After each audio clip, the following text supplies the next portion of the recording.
Kamusta? Heto ang medal tally ng 19th Asian Games Hangzhou 2022 as of September 25, 2023, 11 p.m.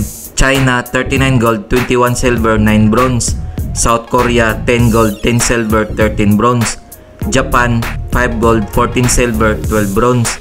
Uzbekistan 4 gold, 4 silver, 6 bronze. Hong Kong 3 gold, 4 silver, 7 bronze. India 2 gold, 3 silver, 6 bronze. Chinese Taipei 2 gold, 1 silver, 3 bronze. Indonesia 1 gold, 1 silver, 4 bronze. Thailand 1 gold, 0 silver, 2 bronze. Macau, China 1 gold, 0 silver, 1 bronze. Tajikistan 1 gold, 0 silver, 1 bronze.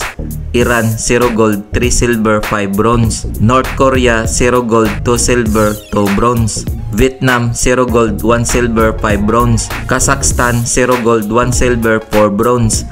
Mongolia 0 gold, 1 silver, 3 bronze. United Arab Emirates 0 gold, 1 silver, 1 bronze. Brunei 0 gold, 1 silver, 0 bronze. Sri Lanka 0 gold, 1 silver, 0 bronze. Philippines 0 gold, 0 silver, 2 bronze. Afghanistan 0 gold, 0 silver, 1 bronze.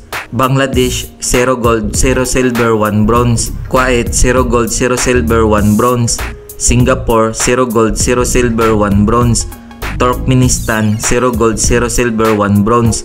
Kung umabot ka dito sa video na to, mag-like na at subscribe. Narito ang ibang team participants ng 19th Asian Games: Bahrain, Bhutan, Cambodia, East Timor, Iraq, Jordan, Kyrgyzstan, Laos, Lebanon, Malaysia, Maldives, Myanmar, Nepal, Oman, Pakistan, Palestine, Qatar, Saudi Arabia, Syria, at Yemen. Kung umabot ka dito sa video na to, mag-like na at subscribe.